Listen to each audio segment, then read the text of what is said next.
Continuando a série, o pastor Júnior já pregou aqui, foram 2 pregações, foram 2 episódios, né? Como o pastor Júnior diz. E hoje aqui, o tema não podia ser mais apropriado. E nós pensamos em fazer esse momento do Viva Kids um culto só para eles, mas depois amadurecendo a ideia e tudo foi se desdobrando para que fosse hoje. Então o Senhor já tinha algo marcado para essa manhã aqui, né? Então justo quando eu resolvo colocar um óculos, aí eu tenho que ficar molhando ele. Eu nem acostumei com ele, já estou tendo que limpar tudo ao mesmo tempo. Mas nós vamos falar sobre o que a gente já está falando. Então eu vou só concluir com vocês, porque o tempo é curto, né? E eu quero ser bem objetivo naquilo que o Senhor já está falando conosco. Eu creio que o Senhor já falou.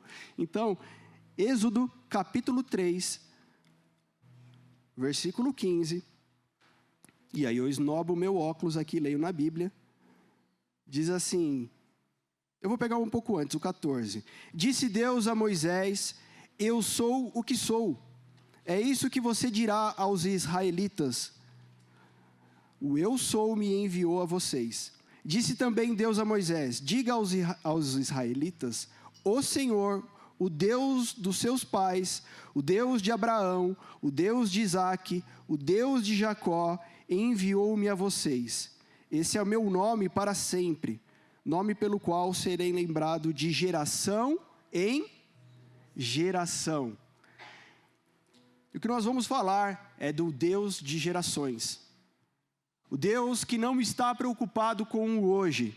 O Deus que não está preocupado com o agora simplesmente. O Deus que não está aflito porque algo está errado. O Deus que é Deus para sempre. De geração em geração. Eu vou tentar fazer isso rápido. E aí eu tenho alguns versículos que eu quero ler com vocês, para que a gente fundamente o que a gente acabou de falar aqui. Salmo 145, verso 13. Quem tiver aí na tela, puder colocar, a gente vai ler junto, tá? Vão ser alguns versículos que eu vou pedir para vocês. E esse salmo diz assim, o teu reino é um reino eterno, e o teu domínio subsiste por todas as gerações. O Senhor é fiel em todas as suas palavras e santo em todas as suas obras. Salmo 102, 12. Tu, porém, Senhor, permaneces para sempre, e a memória do teu nome, de geração... só com o pastor Carana? Eu vou querer também. E a memória do teu nome, de geração em... geração. Gostei. Salmo 90, 1 e 2.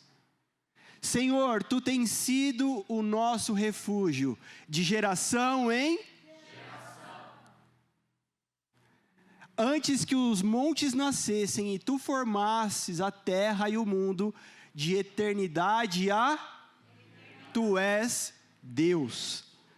Daniel, capítulo 4, versículo 3.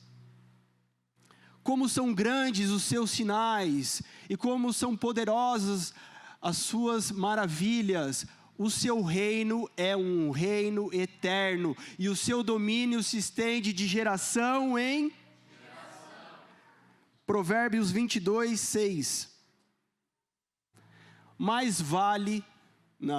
Ensine a criança no caminho em que deve andar, e ainda quando for velha, não se desviará. Ensine, prepare, organize, planeje.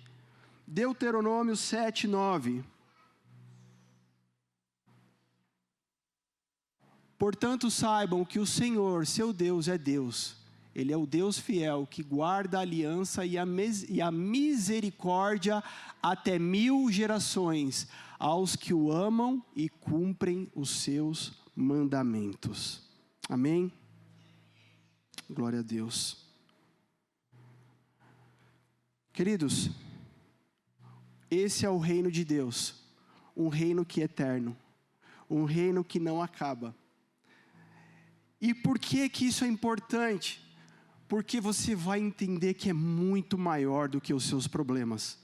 Você vai entender que é muito maior que os seus sentimentos, que é muito maior que as suas vontades, que é muito maior do que o agora. Sabe? O que Deus está fazendo, Deus começou lá com os nossos pais.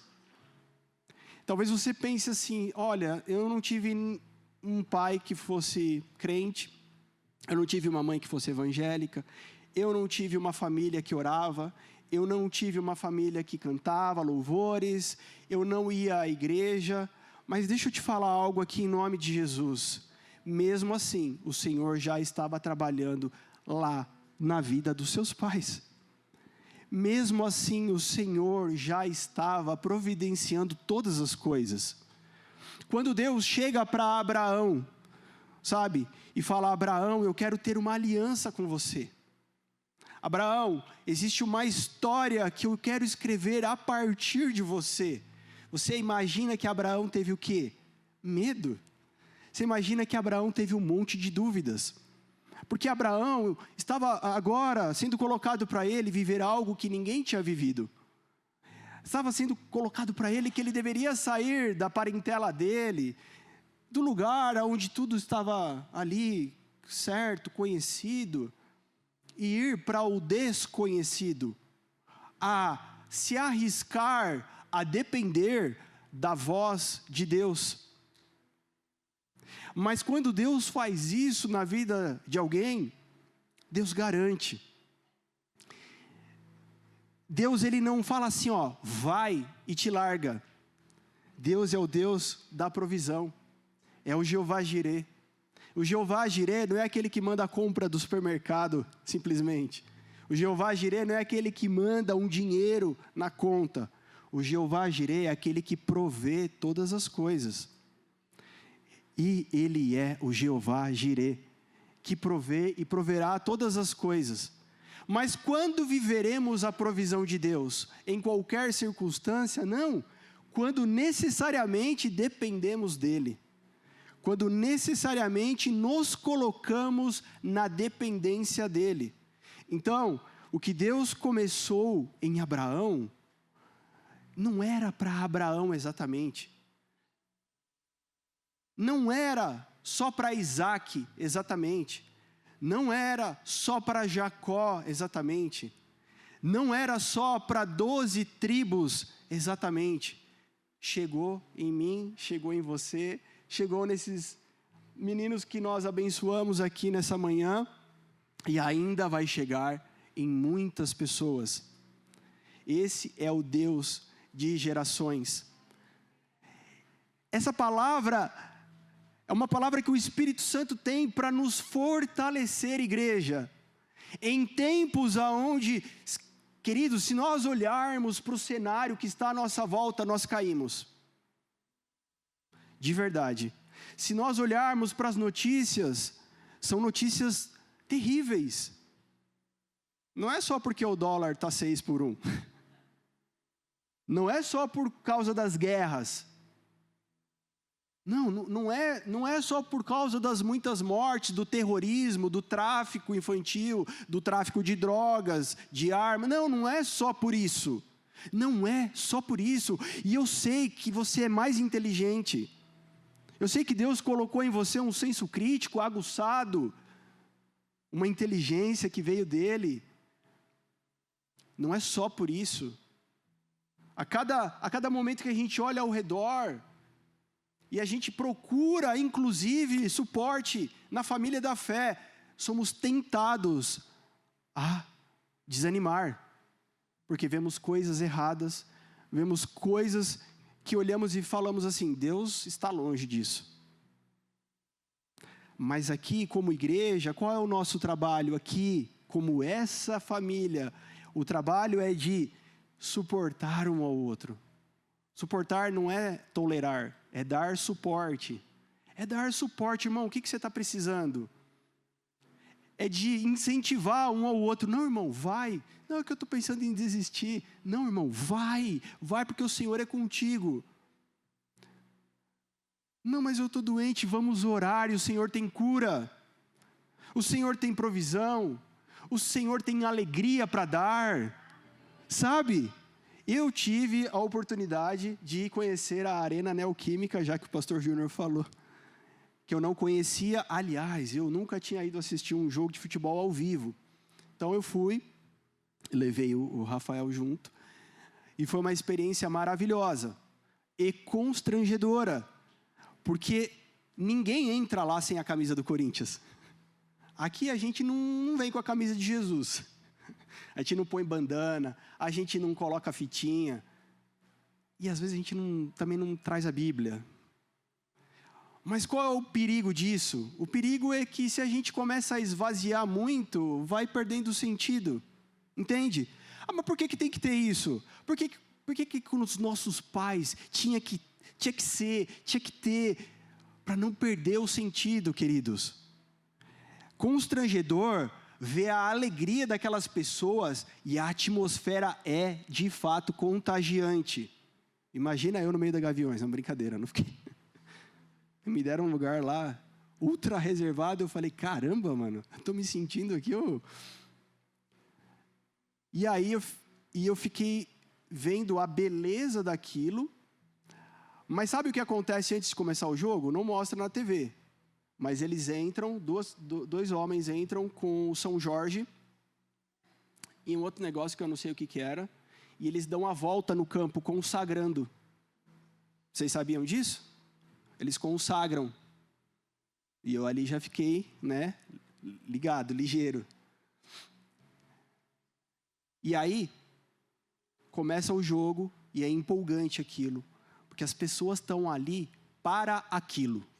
Por quê? Porque depois eles vão sair, aquilo acabou, Eles vão embora, a pobreza continua, a família destruída continua, a miséria continua, os vícios continuam, a depressão continua, a mentira continua, tudo continua, o pecado continua. Queridos, não dá para a gente viver uma vida com Jesus que seja menos que isso. Que seja menor que isso. Porque quando você vem aqui ao domingo, não é um estádio de futebol, e nem estou falando para ser, mas é um lugar onde nós nos alegramos uns com os outros na presença daquele que é maior do que São Jorge, daquele que é maior do que qualquer santo, porque Ele é o Santo dos Santos, Ele é o Rei dos Reis, Ele é o Todo-Poderoso, Ele é. Diga aqui, Moisés, você não sabe meu nome? Eu sou. Eu sou o que sou. Eu sou o Deus dos seus pais. Eu sou o Deus de Abraão, de Isaac, de Jacó. Não começou agora não começou em 1910. E salvo engano, eles estão fazendo uma vaquinha de 7 milhões, 7 milhões. Se nós crentes de Santo André só nos reuníssemos para fazer uma vaquinha dessa, a gente construiria uma mega igreja que todas poderiam usar. Mas amém.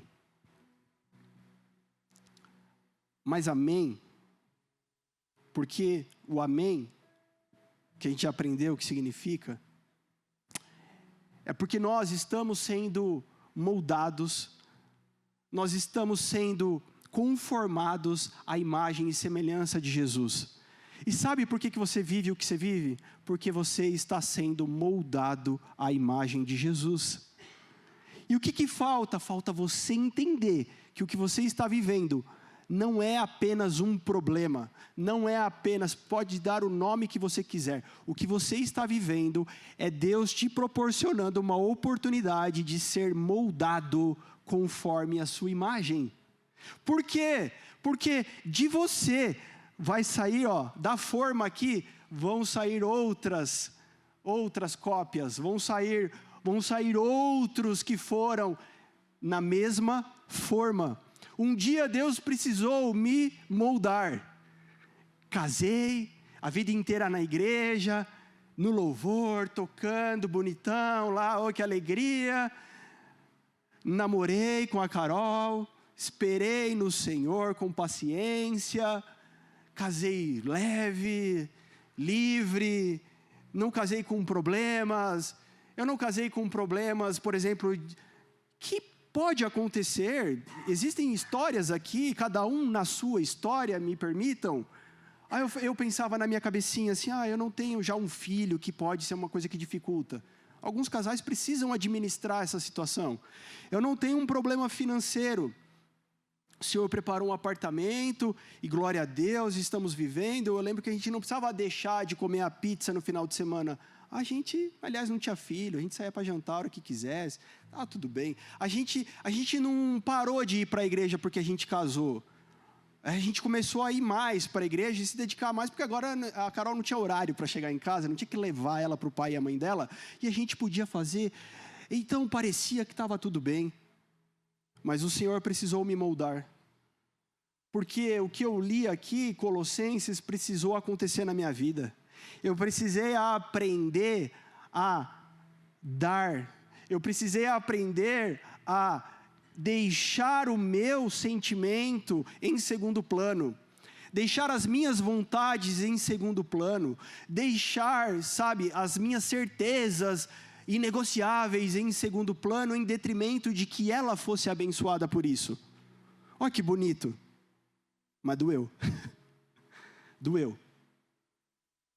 E eu lembro de um dia que o pastor Júnior separou eu e a Carol, que ele pegou eu pelo braço, me dando um puxão, e a Dani, mata-leão na Carol.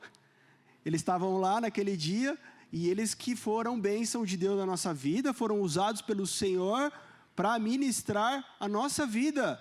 Porque esse começo foi conturbado, porque eu achava que eu era muito certo, queridos. Que eu era muito crente, porque eu falava para a Carol, mas eu não bebo, eu não fumo, eu não vou para o bar depois do trabalho, eu não vou, mas não é sobre isso, irmão. Não é sobre isso, é sobre coisas invisíveis, é sobre coisas que as pessoas que estão aqui agora não vão ver. Quem vê é a sua esposa, quem vê são os seus filhos, quem vê é o seu marido, é sobre isso. As coisas de Deus, queridos, não precisa de glamour, a gente precisa construir uma igreja melhor que a Arena do Corinthians, porque a gente vai provar que o povo de Deus, isso nada a ver tem com Cristo. Nada a ver, Jesus não fez isso. Jesus foi discreto, foi silencioso, mas causou um estrago, mas dividiu a história para quem crê e quem não crê, entre antes e depois de Cristo. Eu não creio, tudo bem, mas você usa o calendário de quem crê. Olha o que esse homem fez. Então o que eu quero te dizer é que o Deus de gerações é um Deus que se move. Desculpa, eu falei que eu não ia fazer. É muito difícil, tá adaptando. O Deus de geração é o Deus que se move em coisas pequenas antes das grandes. É um Deus que primeiro prepara para depois fazer. Você entende? Jesus foi preparado durante 30 anos para assumir a missão que ele tinha. Durante 30 anos. E hoje, se com 30 anos você não fez o seu primeiro milhão, se você ainda não está famoso no meio gospel, não sei o quê, você é um crente que não foi abençoado. Irmão, esquece isso. Esquece tudo isso. E vamos ficar com Jesus. Vamos ficar com Ele. Por quê? Porque no Deus de gerações, Ele escolheu fazer assim. Ele escolheu. E no Deus que é Rei de geração em geração, foi em seu Filho que Ele trouxe redenção para a humanidade. Poderia ser de qualquer forma, porque nós não teríamos sequer discernimento, mas tudo que Deus faz, ensina. Diga para essa pessoa linda do seu lado, tudo que Deus faz, ensina. Quando Deus fizer alguma coisa, nunca mais você vai fazer do mesmo jeito, porque Ele vai ter te ensinado algo. Você pode fazer família. Você vai lá no cartório, casa, não sei o quê, faz uma festinha, faz uma carne louca, faz o que você quiser. Você faz o que você quiser. Deus te deu essa vida aqui para você viver. e você faz o que você quiser. Mas se ele resolver e você aceitar, ele fazer uma família a partir de você, como ele fez com Abraão, nunca mais será igual. Um dia eu casei, mas um dia Deus fez uma família a partir de mim e da minha esposa. Olha como é diferente. Então, o que Deus fez foi com o seu filho. João, capítulo 6, versículo 16 e 17. Vamos ler juntos. Ao final do dia, os discípulos de Jesus desceram para o mar e, entrando num barco, passaram... Não, gente. Será que eu que marquei errado? Sua Bíblia está certa, irmã?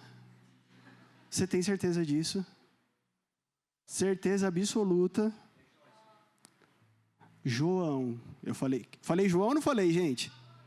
Então vamos falar para ela. João.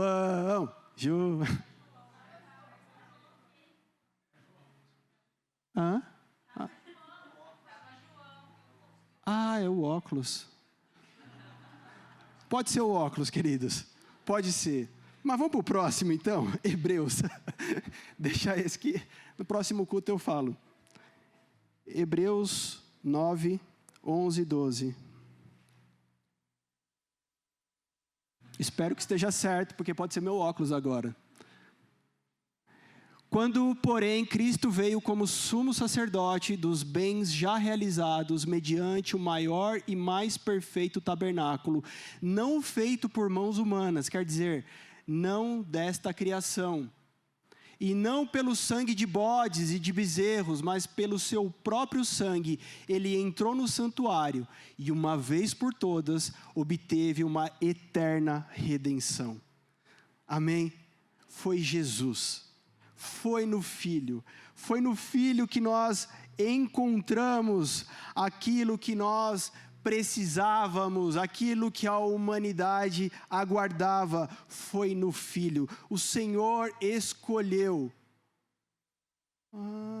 Peraí, agora eu lembrei, João 3,16, agora eu lembrei qual é o versículo, vou começar a escrever o versículo aqui, ó. Porque Deus amou o mundo de tal maneira que deu, quem não conhece esse aqui? E deu seu Filho, para que todo aquele que nele crê não pereça, mas tenha a vida eterna. 17. Porque Deus enviou o seu Filho ao mundo, não para que condenasse o mundo, mas para que o mundo fosse salvo por ele.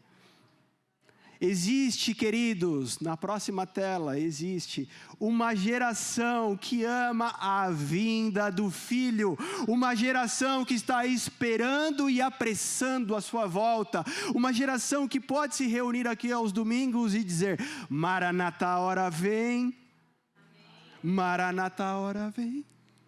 Essa geração, são esses que estão fazendo algo diferente em cima da terra, são esses que estão trabalhando por um reino que é eterno e que dura de geração em geração. Amém? Hebreus 9, 27 e 28, para a gente concluir aqui, olha só. Ele respondeu: já lhes disse, mas vocês... E assim como... Obrigado. Caramba, de óculos é bem mais difícil. E assim como aos homens está ordenado morrer uma só vez... para quem tinha dúvida... Mas pode ser que meu pai reencarne no meu cachorro? Não. Não vai ser. Se chamar o cachorro de papito, não dá. E assim como aos homens está ordenado morrer em uma só vez, vindo depois disso o juízo... Assim também Cristo, tendo se oferecido uma vez por todas para tirar os pecados de muitos, aparecerá a segunda vez, não para tirar pecados, mas para salvar aqueles que esperam por Ele. Pastor, eu já estou salvo. Sim, se você já está salvo, você está aguardando aquele que vem. Ah, pastor, o que eu tenho que fazer para ser salvo? Pastor, porque eu pequei. Querido, você tem que aguardar a vinda dele. Você precisa esperar, apressando a sua volta. Quando você cair, quando você pecar, quando você falhar, na mesma hora você tem livre acesso ao Pai para se prostrar e dizer: Senhor, vem, me lava, me perdoa mais uma vez. Eu não posso ficar de fora dessa. Amém, igreja? Não podemos dar ouvidos ao inimigo, não podemos dar ouvidos a Satanás, que vem te acusar do teu erro, que vem te colocar um espelho para mostrar os seus defeitos, que vem mostrar aquilo que te falta. Querido, aquilo que te falta não importa. O que importa é que nele nós temos tudo o que precisamos. Então já não temos mais falta. Pode ser que hoje, sim, nessa vida, nesse tempo aqui, esteja faltando alguma coisa. Mas, caramba, se Jesus fosse falar, ele poderia fazer uma listinha de coisas que faltava para ele. Ele não tinha sua casa própria, embora alguém falou que ele tinha uma casa na praia. É mentira, ele não era um carpinteiro que fazia móveis ao estralar dos dedos. É mentira isso. A lista de faltas nossas não combina com a lista de Jesus. Você precisa pegar a sua lista e pegar a de Jesus e tentar trazer ela para a de Jesus. Vamos fazer isso? Chega com a tua esposa em casa, pega essa listinha e pega a de Jesus, tenta deixar mais parecida possível. O que faltava para Jesus? Anunciar o reino, anunciar o Pai, fazer a vontade do Pai. Era isso que faltava ainda para Jesus quando ele tinha 30 anos. Então ele fica 3 anos. Faltava para Jesus formar homens que dariam continuidade ao que ele estava fazendo. Isso faltava para Jesus. Faltava para Jesus subir naquela cruz. Faltava para Jesus ainda. Pode ser que o que te falta ainda é subir na cruz, porque quando você subir na cruz, é lá que suas paixões morrerão. Quando você subir na cruz, é lá que o seu velho homem de fato morrerá. Quando você subir na cruz, é lá que os seus filhos e a sua esposa serão mais importantes, porque eles precisam estar vivos, então você morre. Quando você subir naquela cruz, aí de fato existe um ministério, uma chamada, sabe, para você cumprir dentro da igreja, fora da igreja, diante do reino de Deus. De fato, existem faltas, mas essas faltas, elas são aquilo que nos move. As faltas não são aquilo que nos faz chorar, parar, ter medo e ficar reclamando. As faltas são aquilo que nos faz andar mais. É aquilo que nos faz almejar: Maranata, ora vem, Senhor Jesus. Jesus, eu preciso contribuir. Apressando. É isso. Amém? 1 Pedro 2,9. É essa geração. Ele disse que vocês são o quê? Uma geração eleita, a geração que foi escolhida. Sacerdócio real, nação santa, povo de propriedade exclusiva de Deus. Para quê? Para proclamar as virtudes daquele que os chamou das trevas para a maravilhosa luz. Existe uma falta ainda em nós. A falta é que nós venhamos a nos comportar como a geração que foi eleita, que foi escolhida, para dizer: olha, eu estava em trevas, eu estava no mundo de pecado, mas o Senhor trouxe vida. Como que a gente faz isso? Pregando na praça, pastor? Não. É até legal, é bom. Seria bacana. Lendo a Bíblia para o colega do trabalho? Bom, seria legal, seria bacana, mas não é ainda essa a alternativa. A alternativa é quando a sua vida já se esvaziou e agora Cristo consegue aparecer. Mas pastor, como assim? Eu sou pecador. Queridos, eu também sou. Um dia, se alguém viu Cristo em mim, foi a graça. Um dia, Cristo, sabe aquele lance? O seu filho, está chegando o Natal, e ele fala: papai, eu quero muito uma bicicleta. Papai, eu quero muito um PlayStation 5. Você fala, mas esse moleque não fez nada o ano inteiro, miserável, não trabalhou, ainda deu umas pisadas. Aí está prestando maior atenção, maior barato. Como é que ele chama, Franklin? Luiz, olha o Luiz lá. Tudo bem, Luiz? Gostei que você usa óculos igual eu, gostei. E aí, você fala assim, não, mas não merece. Mas o amor, o coração do Pai é o que? Entregar o presente. É presentear.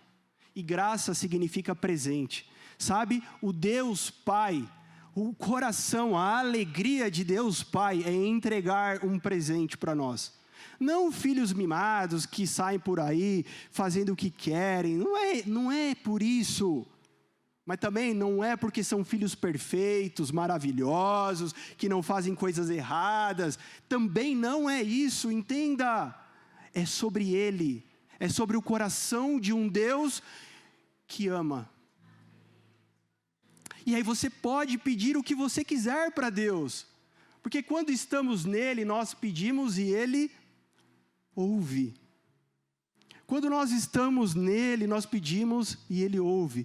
E aí você vai fazer uma oração, Senhor, eu gostaria tanto que lá, onde eu estou todos os dias da minha semana, alguém pelo menos umzinho, Jesus, pudesse te ver em mim, pudesse te conhecer através de mim.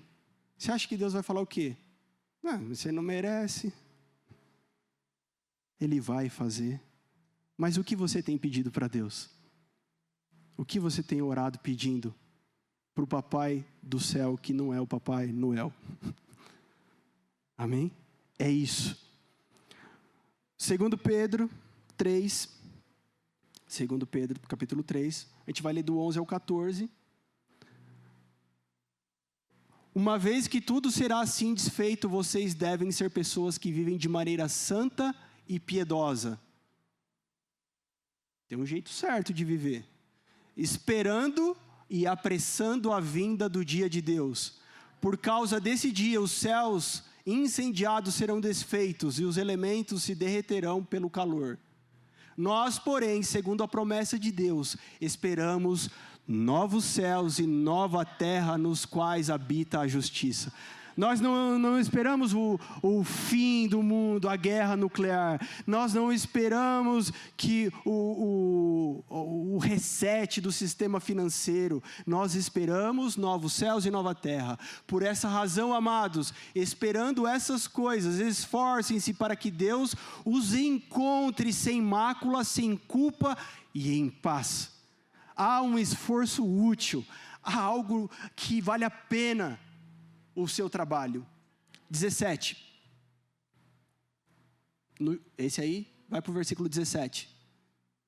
Portanto, vocês, meus amados, visto que já sabem disso, tenham cuidado para que não sejam arrastados pelo erro desses insubordinados e caiam da posição segura em que se encontram. 18. Pelo contrário, cresçam na graça e no conhecimento de nosso Senhor e Salvador Jesus Cristo.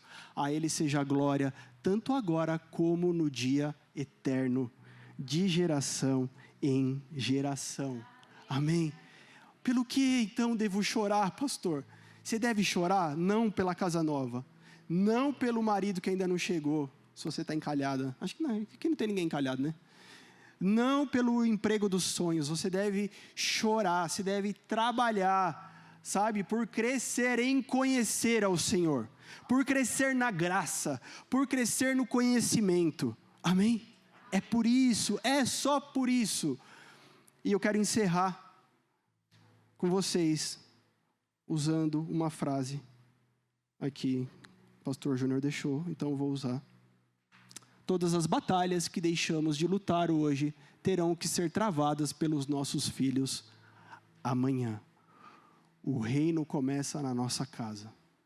Existe uma guerra que precisa ser lutada e a gente não pode se acovardar. Existe algo que você precisa vencer. Mas eu só quero que você lembre como foi que Cristo venceu, porque esse é o modelo. Porque quando a gente fala de vencer, a gente lembra dos coachings, a gente lembra das frases de efeito, a gente lembra dos milionários, a gente lembra dos famosos. Mas como foi que Cristo venceu? Morrendo. Como foi que Cristo venceu? Se entregando. Não foi dizendo, peraí, vocês estão condenando a pessoa errada. Esse homem é um bandido. Pilatos, você não vai fazer isso, anjo, vem cá, pega ele. Não foi nada, não teve esse movimento. Vai lavar a mão? Vem cá, arranca a mão dele, anjo. Não. Cristo não brigou, Cristo não fez algo para provar que estava certo. Porque o que ele precisava fazer era só vencer. E vencer é se entregando. Ao que você precisa se entregar? A cruz de Cristo.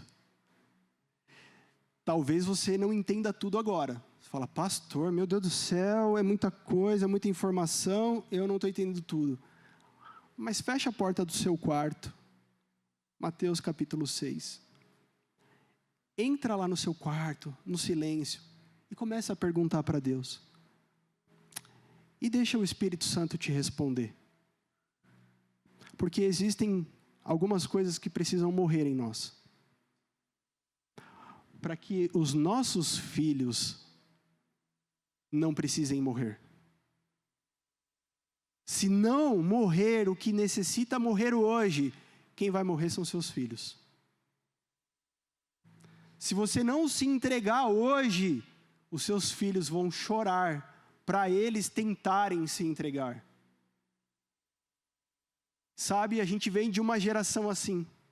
Porque se eu fizer uma enquete aqui perguntando, quem aqui, o pai e a mãe que abriu o caminho, muitos aqui têm um testemunho diferente. Como o de Abraão, por exemplo. Você é abençoado se você tem esse testemunho. Não, pastor, Deus começou comigo. E foi difícil pra caramba. Está sendo muito difícil. Porque tudo aquilo que eu não tive na vida, eu estou tendo que agora, com a picaretinha, quebrar e alcançar. Talvez você não teve um pai, uma mãe que fez isso. Mas é poderoso saber que o teu pai fez isso por você. E te capacita. Porque é assim que ele faz na história. Mas a questão é, será que os nossos filhos podem ir mais longe que a gente? Será que não é só uma frase de efeito? Será que nos próximos 10 anos, o que vai acontecer nessa casa é o ambiente propício para os nossos filhos irem mais longe? É o ambiente adequado para eles serem profetas? É o ambiente adequado para eles serem homens que conhecem a palavra como ninguém? É o ambiente para eles serem os homens mais perigosos de Santo André, de São Paulo, do Brasil e dessa terra? Nós precisamos trabalhar por isso. Nós precisamos arar essa terra. Nós precisamos nos entregar dia após dia, tomando a nossa cruz. Se o evangelho de Cristo quer vir após mim? Boa escolha. Então, tem um passo a passo. Tome a sua cruz. Negue-se a si mesmo. E venha após mim. Me siga. Porque quem segue está de olho, não vai perder. Se você tenta correr na frente, você vai deixar para trás e você vai perder. Mas se você está atrás, você está ali, na mira, olhando, seguindo o alvo, Jesus Cristo. Queria que você se colocasse de pé para a gente encerrar esse culto. Um culto que a gente encerra com gratidão ao Senhor. Agradecendo ao Senhor, porque de geração em geração, Ele é um Deus que permanece. Não precisa, a gente vai encerrar. E de geração em geração, Ele é um Deus que nos amou. Ele é um Deus que já preparou novos céus e nova terra. Se você já leu a Bíblia, se você foi curioso de ler Apocalipse 22, você vai ler o final e você fica feliz, porque você vai ver que no final vai dar tudo certo. E não é só uma motivação. De um jeito ou de outro, a palavra de Deus vai se cumprir e vai dar tudo certo. Um dia Ele vai enxugar dos olhos toda lágrima. Um dia já não haverá mais choro, não haverá mais pranto, tristeza. Um dia todo joelho se dobrará perante o Rei dos Reis. Um dia toda a língua confessará que só Ele é o Senhor. Feche os seus olhos, levante a sua mão direita comigo e vamos agradecer.